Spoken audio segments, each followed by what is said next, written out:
بسم اللہ الرحمن الرحیم۔ ہماری غلط فہمیوں میں سے بہت ہے جو وقتاً فوقتاً نشاندہی کے کوشش کرتا رہوں گا۔ ہمارے نوجوان، ہمارے لوگ اور کچھ یہ نئے طالب علم جو آئے ہیں، تبلیغ کو اور ولایت کو صرف اس بات ولایت کے اوپر عمل کر رہے ہیں۔ الحمدللہ اس بات ولایت کرنا ہے، اس بات خلافت کرنا ہے، اس بات امامت کرنا ہے، یہ نہیں سوچتے کہ ہم نے جو اصل تبلیغ ہے وہ پبلک کو، عوام الناس کو ولایت میں داخل کرنے کے لیے ہم نے کام کرنا ہے۔ یہ آپ کا کام نہیں ہے کہ آپ یہ ثابت کرنا چاہتے ہیں کہ علی ابن ابی طالب علیہ السلام کی حقانیت کو کس طرح آپ دکھانا چاہ رہے ہیں۔ جو آپ کے پاس دلائل ہے آپ پیش کر رہے ہیں، جو قبول کرے کرے، نہ کرے نہ کرے، یہ ہمارا ذمہ نہیں ہے۔ جتنا ہم کر سکتے ہیں، ہمارا ذمہ کیا ہے؟ ہمارا برادران مومن کو ولایت میں داخل کرنے کا عملی طور پہ،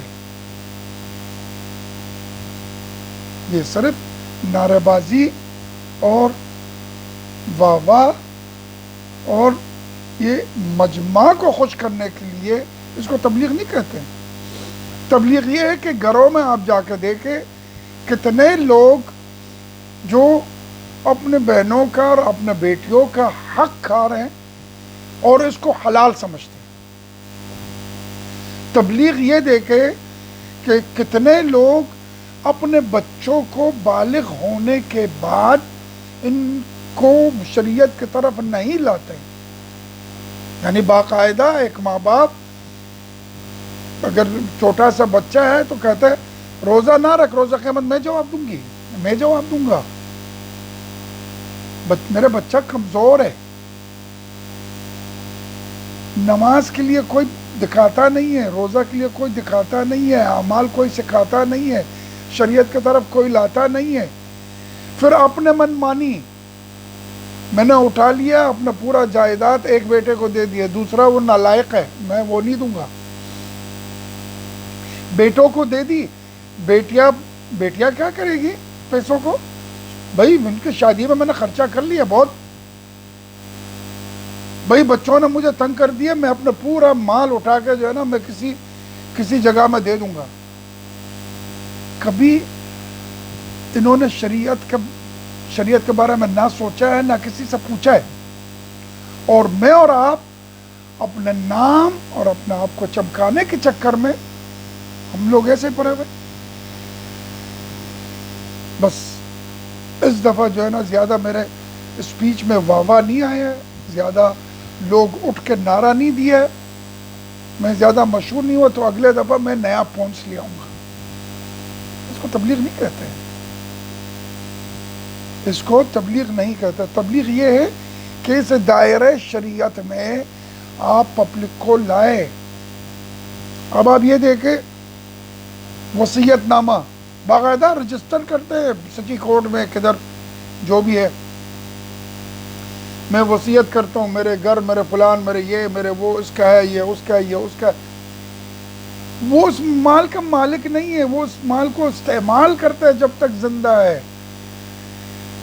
وصیت صرف 1/3 میں، 1/3 تیسرا حصہ، پورا مال کو 3 حصے میں آپ تقسیم کریں، ایک حصے پہ وہ وصیت کر سکتے ہیں اگر اس کا دل چاہے، وہ بھی ان کے کفن، دفن اور ان کے جو اخراجات ہے میت کا وہ نکال کر اس کے بعد وصیت ہوتا ہے، اور وہ بھی صرف 1/3 میں۔ اور اگر کفن دفن جو واجبات ہے اس میت کا وہ پورا نہیں ہوتا 1/3 میں، تو اس میں وصیت بھی نہیں کر سکتے۔ 2/3 میں ان کو وصیت کرنے کا مجاز ہی نہیں ہے، اور اگر وصیت رجسٹر بھی کر دی ہے، اسٹیمپ پیپر بھی کر دی ہے، 2 نہیں 15 گواہ بھی اس میں سائن کر دیا، جب تک کہ وارثین رضایت نہ دے وہ وصیت قابل قبول نہیں ہے شریعت میں۔ اب آپ نے کر دیا، وہ اپنی جگہ ہے، یہ دنیاوی معاملات ہے، اخروی معاملات نہیں ہے۔ اللہ اس پر راضی نہیں ہے، ایک دوسرے کا حق کا ہے، وصیت کا بغیر اجازے کا تقسیم ہے۔ میں نے خود دیکھا ہے، کوئی 15-20 سال پہلے، میں شخص کو ابھی تک مجھے یاد ہے، نام بھی جانتا ہوں، نام نہیں لوں گا، شادی میں باقاعدہ اسٹیمپ پیپر کے اوپر بیٹی سے سائن کروا دیا 5 لاکھ روپیہ دے کے، کروڑوں کا مالک، کروڑوں کا مالک، کارخانہ ہے وہ، پتہ نہیں اس کا جو ہے نا آفس ہے، ہر چیز ہے، کہ ایسا نہ ہو کہ بیٹی تقسیم کرنے کے لیے کہے، دکان بیچنا پڑے، آفس بیچنا پڑے، کاروبار میں کوئی اثر ہو، تو اسی لیے بیٹی کو 5 لاکھ روپیہ دے کے ان کا منہ بند کروایا اور سائن کروا دیا کہ کیا میں اپنے بھائی سے کوئی چیز مانگنے کا حقدار نہیں ہوں۔ اب یہ اسٹیمپ پیپر ایویڈنس کے لحاظ سے سچی کورٹ میں آپ لے جائیں گے، باقاعدہ لڑکا جیت جائے گا، لڑکے کا کوئی حق نہیں پہنچتا بھائی کے سامنے، حالانکہ شریعت میں یہ قبول نہیں ہے۔ ہاں رضایت لے لو، بولو بیٹا کہ آپ کاروبار میں شریک ہو، کاروبار کو ضرر نہ دو، بھائی بہن آپس میں ملو، وہ دوسرا طریقہ کار ہے۔ اسی طرح جو ہے نا جو احکام ہے، لڑکا 15 سال کا ہو گیا، کوئی توجہ نہیں کرتا، جب 22-25 سال کا 30 سال کا ہو گیا، پھر مولوی کے پاس آ کے کہتے ہیں قبلہ کوئی تعویذ ہے، کوئی ایسا دعا ہے کہ میرے اولاد نمازی بن جائے۔ لڑکی 9 سال کے ہو گئی بے حجاب، 12 بے حجاب، 15 سال بے حجاب، جب بری ہو گئی اور بالکل واحد طریقے سے باہر نکلی تو قبلہ کوئی ایسا دعا ہے، دعا سے نہیں ہوتا۔ ہم لوگ تو اپنے بچوں کو 5 سال کا عمر سے سکھاتے ہیں، حالانکہ واجب نہیں ہے، تاکہ وہ عادت کرے۔ ولایت کی طرف جانے کا مطلب یہ ہے کہ میں نے یہ دیکھنا ہے کہ علی و فاطمہ کے گھر میں کیا ہے جو میرے گھر میں نہیں ہے، اور ان کے گھر میں کیا نہیں ہے جو میرے گھر پہ ہے۔ میں روایت میں پڑھ رہا تھا، بڑا یعنی عجیب ہے، میرے تن لرزتا ہے کہ وہ کیا چیز ہے جو علی و فاطمہ کے گھر پہ نہیں ہے۔ سب سے پہلے ضرب و شتم۔ اب آپ یہ بتائیں کہ جو اپنے اولاد کو مارے، جو اپنے گھر والوں کو مارے، وہ اپنا امام علی کے تابع دار کیسے بن سکتا ہے؟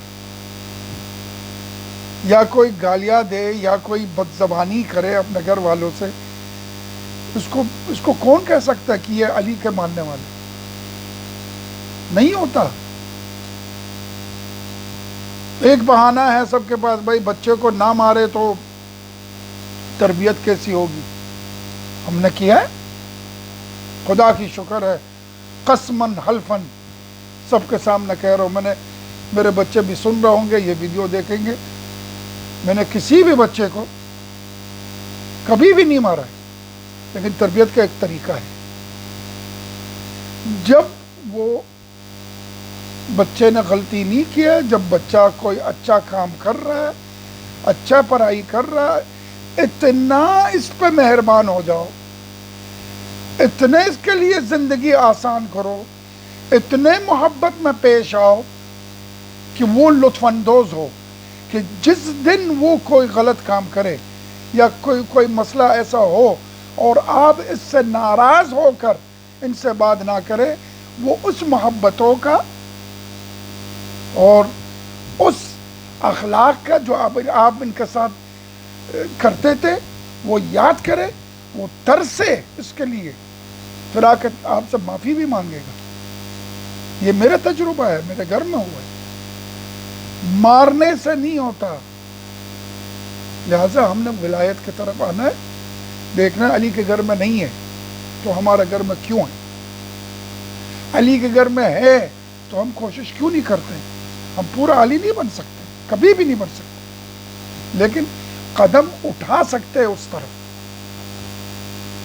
تبلیغ کا سب سے بڑا مسئلہ یہ ہے کہ ہم نے پبلک کو ولایت میں داخل کرنا ہے، ہم نے پبلک سے نعرے بازی، شور شرابہ اور ماحول ہم نے گرم کیا ہوا۔